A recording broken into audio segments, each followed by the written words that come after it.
할렐루야. 내가 곧 길이요 진리요 생명이니 이란 말씀으로 준비한 말씀 함께 나눌 때에 은혜의 시간 될 줄 믿습니다. 사람은 나 홀로 살아갈 수 없는 존재입니다. 실타래처럼 얽히고 설킨 관계 가운데 살게끔 되어 있습니다. 나와 당신, 당신과 내가 긴밀하게 연결되어 있기 때문입니다. 그래서 나 혼자라면 삶이 죽기만 합니다.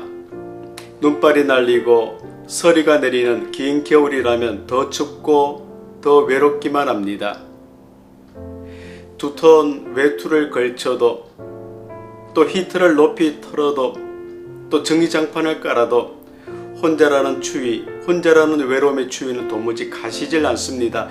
사람은 결코 혼자 살 수가 없습니다. 누군가를 만나야만 합니다.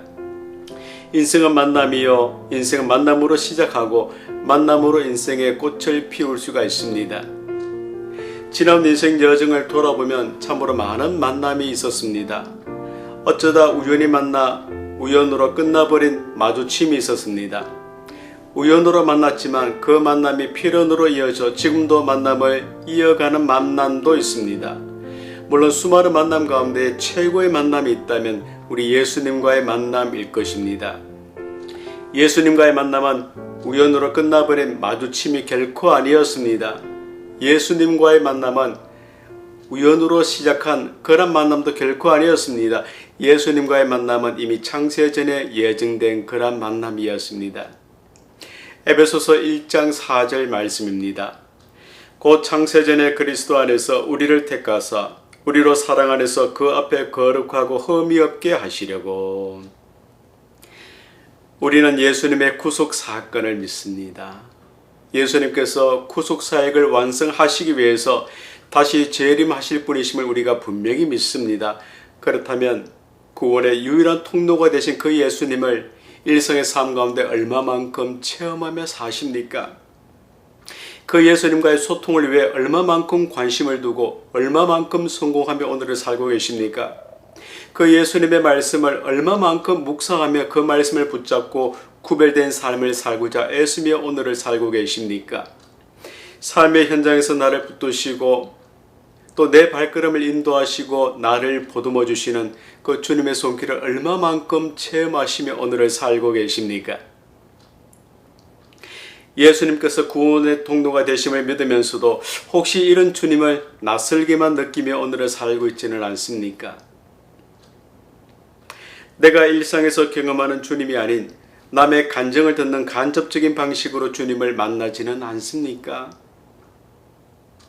성도 여러분, 우리 예수님은 우리가 하나님께 나아가는 유일한 통로가 되어 주셨습니다.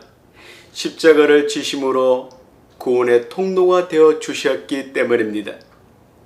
하나님께서는 어떠한 일도 예수님을 떠나서 행하시지 않으셨습니다. 그래서 요한은 은혜와 진리는 예수 그리스도로 말미암아 온 것이라 이렇게 고백을 했던 것입니다. 속담에 모든 길은 로마로 통한다 라는 말이 있듯이 구속은 오직 한 분 그리스도 예수로 통한다 라는 사실 우린 결코 잊지 말아야 합니다. 예수 그리스도께서 십자가를 지심으로 말미암아 우리와 하나님 사이에 죄로 말미암아 막힌 담 성전의 휘장을 십자가로 찢어버리셨습니다. 예수님께서 구원을 위한 길과 진리와 생명이 되셨습니다. 예수님께서 구원의 통로이십니다. 많은 학자들은 본문의 배경이 예수님과 제자들의 최후의 만찬이다라는 주장에 힘을 싣고 있습니다. 그런데 요한복음 14장은 다른 복음서에서는 찾아볼 수 없는 기록입니다. 요한은 다른 세 복음서와는 다르게 예수님의 떠나심과 다시 오심에 대한 내용을 기록하였습니다. 하지만 이 일로 슬픔과 낙심에 빠질 것이 아니라 도리어 기쁨 속에서 살아야 함을 알려주고 있습니다. 예수님의 재림이 구원의 완성이기 때문입니다. 1절 말씀입니다. 너희는 마음에 근심하지 말라. 하나님을 믿으니 또 나를 믿으라. 예수님께서 떠나신다라는 말씀에 제자들의 즉각적인 반응이 바로 근심이었습니다. 성도 여러분, 삶이 생각만큼 쉽지 않은 이유는 참 많을 것입니다. 그럼에도 불구하고 그 중에 가장 핵심적인 이유가 있다면 역시 다른 사람과의 관계이지 않겠습니까? 내 주위에 나와 함께하는 타인과의 관계이지 않겠습니까? 나는 딱히 잘못한 일이 없는데, 나는 책임질 만한 일을 하지 않았는데 따지지도 묻지도 않고 나에게 태클을 거는 사람이 나로 근심하게 만들어 결국 내 삶을 망가지게 합니다. 때론 가까우면 가깝기 때문에 서로 부딪히고 넘어지기도 합니다. 때론 너무 멀면 멀수록 관계가 소원해지고 그 관계가 단절되기도 합니다.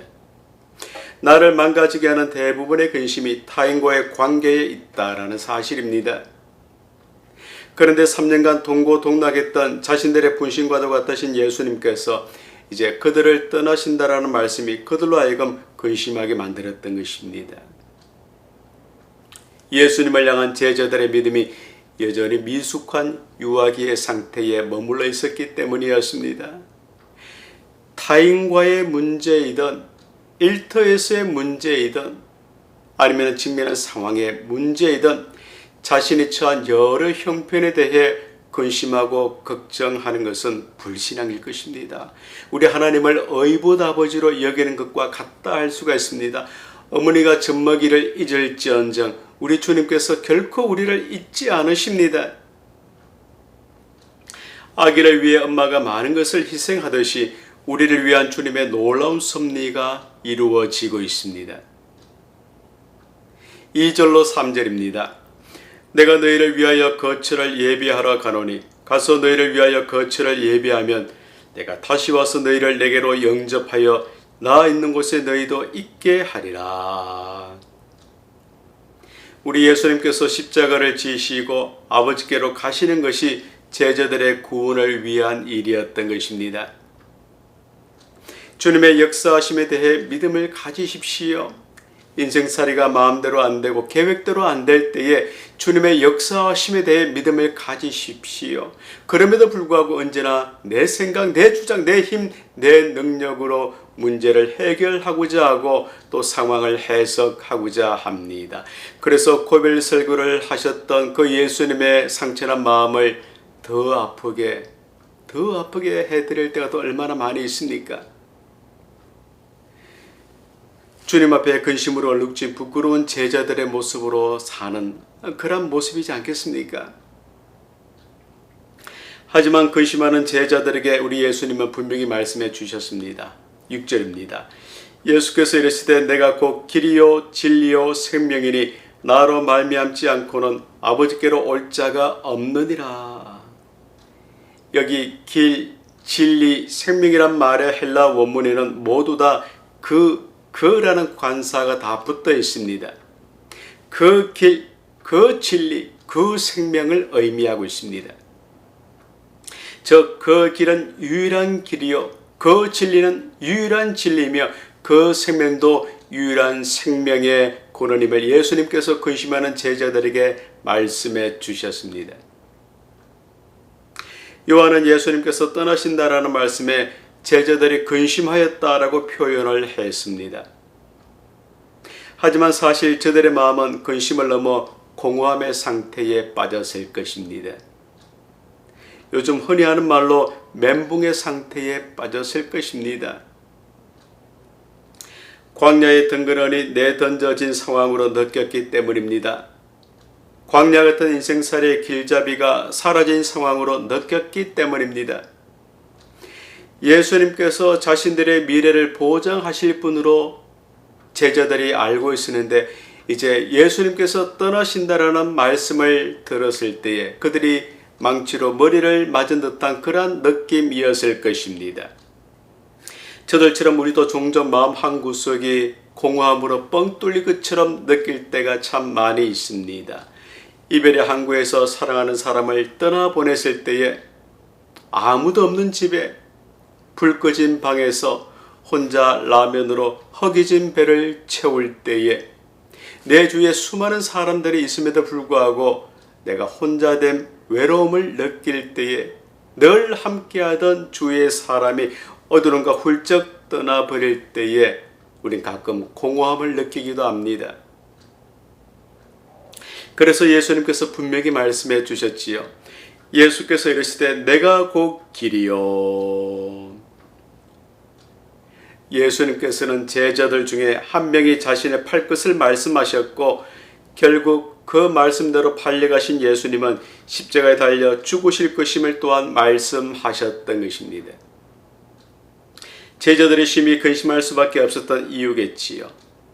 모든 병자들을 다 치유하시고 귀신들을 다 쫓아내셨고 죽은 자를 살려내신 그 주님께서 그토록 참담한 모습으로 죽으실 것을 말씀하셨을 때에 제자들이 모두 다 근심할 수밖에 없었던 것입니다. 이때 베드로는 주님을 위해 내가 내 목숨을 바치겠나이다 이렇게 맹세까지 하게 되었던 사람이었지요. 베드로가 이르되 주여 내가 지금은 어찌하여 따라갈 수 없나이까 주를 위하여 내 목숨을 버리겠나이다. 제자들이 이토록 근심과 걱정을 할 때 예수님께서 내가 곧 길이다라는 말씀으로 그들을 위로하시고 그들에게 소망을 주셨던 것입니다. 육지에는 도로가 있고 바다에는 해로가 있고 하늘에는 항로가 있습니다. 그럼 우리가 궁극적으로 걸어가야 할 길은 어떠한 길이겠습니까? 제자들이 자신들의 몸을 불사르며 갔던 그 길은 과연 어떠한 길이었겠습니까? 그렇습니다. 그 길은 바로 십자가의 길이었습니다. 그 십자가의 길이 오늘 우리가 걸어가야 할 길, 예수의 길입니다. 이 길을 통하지 않고서는 결코 하나님께 나아갈 수 없게 될 것입니다. 이 길이 구원의 길이요 구원으로 직행하는 통로입니다. 제자들이 예수께서 어디로 가시는지를 몰랐던 그 길은 바로 구원의 길이었습니다. 그런데 예수님께서 친히 그 길이 되어 주셨습니다. 구원의 길, 구원의 통로가 되어 주셨습니다. 성도 여러분, 인생은 험합니다. 인생은 각종 근심, 걱정, 염려로 초만원을 이루고 있습니다. 그런데 이러한 인생을 살아가는 우리는 인생에 대해 아는 것이 별로 없습니다. 당장 먹고 살 궁리에 집착을 하며 정작 해야 할 일, 또 걸어가야 할 길을 놓치고 있기 때문에 우리를 위해 길을 닦아 놓으신 십자가를 지심으로 우리를 위한 구원의 통로가 되어주신 그 예수님을 더 아프게 또 아프게 해드리며 오늘을 살고 있기도 합니다. 하지만 중요한 사실은 우리를 사랑하시는 예수님께서 우리 인생을 설계하시고 우리를 이끄신다라는 분명한 사실입니다. 시편 23편 4절입니다. 내가 사망의 음침한 골짜기로 다닐지라도 해를 두려워하지 않을 것은 주께서 나와 함께 하심이라. 주의 지팡이와 막대기가 나를 안위하시나이다. 예수님께서 구원의 길이십니다. 예수님께서 구원의 유일한 통로가 되십니다. 예수님은 길, 그것도 구원의 길이 되시기 위해 친히 우리에게 찾아오셨습니다. 예수님은 길, 구원의 길, 구원의 통로가 되시기 위해 하나님께 나아가셔야만 하셨는데 이 진리를 제자들의 가벼운 믿음으로는 알 수가 없어 그들이 근심할 수밖에 없었던 것입니다. 그렇습니다. 근심으로 인한 갈급한 영혼의 평안을 위해 수많은 사람들이 길을 찾아 분주하게 움직이고 있습니다. 때때로 바른 길을 찾지 못해 자기 안에서도 길을 잃고 방황하는 사람들이 참 많습니다. 그럴수록 더 세상의 길과 방식을 따라 속 사람의 갈급함을 해결받고자 몸부림을 치며 오늘을 살고 있기도 합니다. 성도 여러분, 길을 잃으셨습니까? 그래서 근심이라는 세찬 바람 때문에 인생이 마구잡이 흔들리고 있습니까? 어느 길이 내가 걸어가야 할 길인지 어떻게 인생을 살아야 할지 막막하기만 하십니까? 길을 잃은 나그네로 감정의 소용돌이에 빠져 있습니까? 길이 되신 예수님을 만나십시오. 너무 뻔한 말인 것 같습니까? 당장 아무런 도움이 되지 않는 사탕 발림 소리인 것 같습니까? 좀 더 구체적이고 좀 더 현실적인 답을 원하십니까? 다시 한번 분명히 말씀드립니다. 길이 되신 예수님을 만나십시오. 너무 뻔한 것 같고 너무 원론적인 것 같을지라도 길이 되신 예수님을 만나는 일이 가장 구체적이며 가장 현실적인 길입니다. 아니 이것이야말로 유일무이의 답일 것입니다. 예수님은 분명히 말씀하셨습니다. 내가 길이다. 내가 너희가 걸어가야 할 구원의 길이다. 오직 나를 통해서만 하나님께 나아갈 수 있다. 6절 후반절 말씀입니다. 나로 말미암지 않고는 아버지께로 올 자가 없느니라. 우리가 익히 아는 대로 길은 사람들이 밟고 지나가는 곳입니다. 예수님은 우리를 위해 친히 밟히시기를 마다하지 않으셨습니다. 예수님은 우리가 예수님을 밟고 하나님께 나아가는 길, 구원의 길, 통로가 되어 주셨습니다. 예수님은 광야 같은 인생길에 단순한 길잡이, 단순한 길도우미 정도가 아니라 아예 길 자체가 되어 주셨습니다. 그럼 예수님을 밟고 지나가야 하지 않겠습니까? 예수님께서 열어놓으신 그 새로운 길을 향해 우리가 걸어가야 하지 않겠습니까? 근심을 넘어 천국의 평안을 반드시 누리시게 되실 줄 믿습니다. 다시 6절입니다. 예수께서 이르시되 내가 곧 길이요 진리요 생명이니 나로 말미암지 않고는 아버지께로 올 자가 없느니라. 인생들의 거취를 예비하시기 위해 자신들의 곁을 떠나가시는 예수님 때문에 근심하던 제자들에게 예수님은 내가 진리다 분명히 말씀해 주셨습니다. 세상에는 상대적 진리와 절대적 진리가 있습니다. 상대적 진리는 인간이 발견한 진리입니다. 이 진리는 시대와 상황과 사람에 따라 수시로 옷을 갈아입으면서 변하게끔 되어 있습니다. 영원하지 않습니다. 더 분명하면서도 더 합리적인 진리가 등장하면 사라지고 마는 진리겠지요. 하지만 절대적인 진리는 도무지 변함이 없습니다. 이 진리 외에 다른 진리가 등장할 수가 없습니다. 시간이 흐르고 세월이 흐른다라고 해도 이 절대적 진리는 결코 변하지 않습니다. 그런데 우리 예수님께서 스스로를 나는 진리다 이렇게 말씀해 주셨습니다. 석가는 나는 열반을 가리키는 손이다 라고 했습니다. 그는 진리를 가리키는 손에 불과했습니다. 그런데 어디 석가뿐이겠습니까? 세상을 주름잡고 호령을 하던 위인들도 결국 진리를 추구하며 진리를 가리켰던 손에 불과한 사람들이었습니다. 진리는 오직 한 분 예수 그리스도이십니다. 예수님만이 변함이 없으신 분이시기 때문입니다. 예수님만이 상황 변화에도 불구하고 변함이 없으신 분이시기 때문입니다. 하나님께 나아가는 진리, 통로이시기 위해 예수님은 진리이셔야만 하셨던 분이십니다. 요한복음 8장 32절입니다. 진리를 알지니 진리가 너희를 자유롭게 하리라. 요한복음 14장 17절입니다. 그는 진리의 영이라. 진리의 영이신 예수님께서 진리 그 자체이신 예수님께서 근심 가운데 있는 우리를 자유케 하십니다. 유명한 화가가 있었습니다. 어느 날 그의 친구가 그에게 물었습니다. 자네가 그린 그림이 좋은 그림인지 나쁜 그림인지 어떻게 알 수가 있는가? 그러자 그 친구 화가가 답을 냈습니다. 나는 그림을 그린 후에 이 그림을 큰 나무나 아름다운 또 꽃 옆에 놓아본다네. 그때 내가 그린 그림이 이것들과 잘 조화를 이룬다면 잘된 그림이고 또 그렇지 못하다면 그렇지 않은 그림으로 나는 생각을 하고 있다네. 이렇게 말을 해 주었습니다. 성도 여러분, 내 신앙이 바른 신앙인지 아닌지는 나를 진리신 예수님 옆에 놓아두면 금세 알 수가 있습니다. 진리신 예수님과 내가 잘 조화를 이루게 된다면 내 신앙이 참 훌륭한 신앙, 건강한 신앙일 것입니다. 진리신 예수님과 조화를 이루는데 어찌 내가 근심과 걱정과 염려로 소가리를 하며 오늘을 살 수 있겠습니까?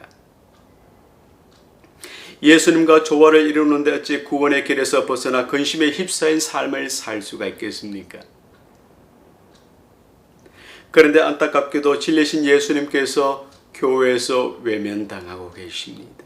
진리신 예수님께서 안타깝게도 성도들의 삶 가운데에서 외면당하고 계십니다. 성전의 휘장을 찢어버리신 그 예수님께서 외면당하고 계십니다. 진리신 주님의 음성은 사라지고 사람들의 소리만이 울리고 있습니다. 예수님을 목적이 아닌 수단으로 생각을 하고 있기 때문입니다. 정말 깨어지고 부서져 새롭게 거듭나야 할 사람은 저 세상에 있지 않고 교회 안에 있는 저와 여러분들일 것입니다. 예수님의 보혈로 다시 한번 죄 씻음 받아 정결함을 받아서 예수님과 조화로운 삶을 살아야 할 사람들은 저 세상에 있지 않고 교회 안에 있는 저와 여러분들일 것입니다. 오늘 우리는 진리이신 예수님으로 잠자던 영혼을 깨우셨습니까? The truth, 그 진리, 참된 진리가 되신 예수님을 통하지 않고서는 결코 하나님께 나아갈 수가 없습니다. 진리신 주님만이 참되시고 유일하십니다. 주님만이 영원토록 변함이 없으신 진리이십니다. 히브리서 13장 8절입니다. 예수 그리스도는 어제나 오늘이나 영원토록 동일하시니라. 진리를 추구하시고 진리를 찾으십시오. 진리를 소망할 때의 결국은 예수님과의 깊은 만남이 될 것입니다. 인생에 찌든 거짓이 자취를 감추고 거품이 빠지고 진리만 내 삶 가운데 남게 될 것입니다. 주님만이 진리이시기 때문입니다. 진리가 되신 주님만을 통해서 하나님께 나아갈 수 있음을 결코 잊지 말아야 할 줄 분명히 믿습니다. 다시 6절입니다. 예수께서 이르시되 내가 곧 길이요 진리요 생명이니 나로 말미암지 않고는 아버지께로 올 자가 없느니라. 의심이 많던 도마는 예수님께서 왜 어디로 가셔야만 하시는지 전혀 몰랐습니다. 이런 도마를 향해 예수님께서는 내가 생명이다, 내가 생명이다 분명히 말씀해 주셨습니다. 요한일서 5장 11절로 12절입니다. 또 증거는 이것이니 하나님이 우리에게 영생을 주신 것과 이 생명이 그의 아들 안에 있는 그것이니라. 아들이 있는 자에게는 생명이 있고 하나님의 아들이 없는 자에게는 생명이 없느니라. 예수님께서 끝이 없는 영원한 생명이심을 설명하는 말씀일 것입니다. 성도 여러분, 생명이신 주님을 알지 못하는 사람은 살아있는 시체, 움직이는 시체에 불과할 뿐입니다. 육신의 장막에 갇혀 한쯤에 죄로 돌아가고 시간의 제약을 받는 사람은 살아있는 사람, 산 사람인지는 모르지만 실상은 죽은 사람입니다. 왜냐하면 그의 영혼이 죽어있기 때문입니다. 예수님의 구속 사역을 알지 못해 근심하며 의심을 품었던 제자들 또한 죽은 사람들이었습니다. 그 사람은 회칠한 무덤처럼 치장을 하고 꾸몄지만 속 사람은 죽은 사람들이었습니다.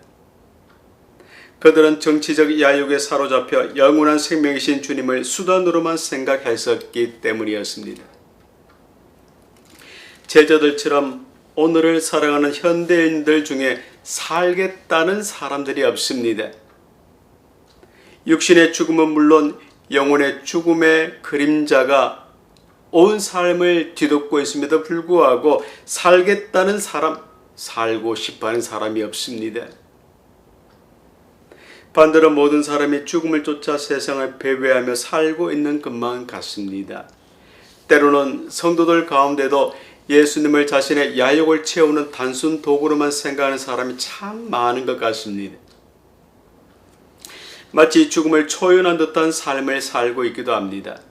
하지만 전도서 7장 2절은 이렇게 우리에게 교훈해 주고 있습니다. 초상집에 가는 것이 잔치집에 가는 것보다 나으니 모든 사람의 끝이 이와 같이 됨이라. 예수님 안에 생명이 있습니다. 예수님께서 생명이십니다. 그것도 하루 24시간만 사는 하루살이와 같은 생명이 결코 아닙니다. 끝이 없는 생명, 영원한 생명, 죽음이 없는 생명입니다. 바로 이 생명, 영생을 누리고자 우리가 이 시간 이 자리에 나와 있지 않습니까?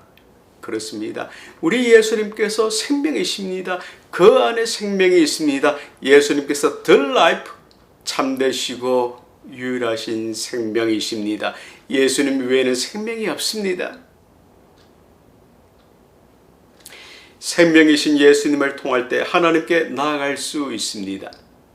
생명이신 예수님을 통할 때 근심, 걱정, 불안, 초조 그리고 죽음의 한계로부터 벗어날 수가 있습니다. 그렇다면 생명이신 예수님을 가까이 해야 하지 않겠습니까? 영생을 누리시게 될 줄 분명히 믿습니다. 말씀을 정리합니다. 공동묘지를 지나 학교에 가는 소년이 늘 두려움에 벌벌 떨었습니다. 그런데 어느 날부턴가 아버지의 손을 잡고 공동묘지를 지나 학교로 가게 되었습니다. 그때부터 이 소년은 길가에 피어있던 아름다운 꽃들이 눈에 들어오게 되었고 산들바람도 느끼면서 자유롭게 학교에 다닐 수가 있게 되었습니다. 학교 가는 길이 언제부터인가 꽃길이 되었습니다. 꽃이 없다면 꽃길일 수가 없습니다. 꽃길에는 반드시 꽃이 있기 마련입니다. 자갈밭길이어도 거친 협곡이어도 오솔길이어도 거기에 꽃이 있다면 꽃길이지 않겠습니까? 마찬가지로 비바람이 몰아치는 길이어도 앞을 분간할 수 없는 안개가 자욱한 길이어도 그 길에 주님께서 함께 하시면 꽃길이 될 줄 분명히 믿습니다. 그 길이 주님께서 닦아 놓으신 곳이라면 하나님께 나아가는 구원의 통로가 되기 때문이지요. 예수께서 이르시되 내가 곧 길이요 진리요 생명이니 나로 말미암지 않고는 아버지께로 올 자가 없느니라. 우리 예수님의 말씀입니다. 구원의 길에서 탈선하지 말아야 합니다. 구원의 길은 곧 예수의 길입니다. 이 길만이 안전한 길이요 바른 길이며 행복을 안겨다 주는 길인 줄 믿습니다. 이 길을 통해서만 하나님의 품에 안길 수 있음을 분명히 믿습니다. 이 길, 이 통로를 통해서만 예수님께서 마련하시는 천국에 다다를 수가 있음을 분명히 믿습니다. 오직 예수입니다. 바로 이 일을 위해 예수님께서 대속제물이 되어 주셨던 것입니다. 성도 여러분, 예수님께서 구원의 통로가 되어 주심으로 우리가 하나님의 보좌가 있는 지성소로 나아가는 복받은 존재, 복 있는 존재, 복을 누리는 존재가 되었습니다. 아브라함도 모세도 다윗도 누리지 못한 복을 누리는 복 있는 존재가 되었습니다. 그 누구도 예수님을 통하지 않고서는 천지의 주제자이신 하나님께 나아갈 수가 없습니다. 예수님만이 천국으로 향하는 유일한 통로이십니다. 예수님만이 천국의 복을 경험케 하는 유일한 통로가 되십니다. 예수님을 가까이 하지 않으시겠습니까? 나를 밟고 가라며 자신의 전부를 다 내어주신 예수님을 주인으로 모셔드리지 않으시겠습니까? 구원의 통로가 되신 예수님으로 천국을 소망하시고 경험하시며 남은 인생 여정을 달려가시는 우리 모든 성도들이 다 되시기를 주 예수 그리스도 이름으로 간절히 축원드립니다.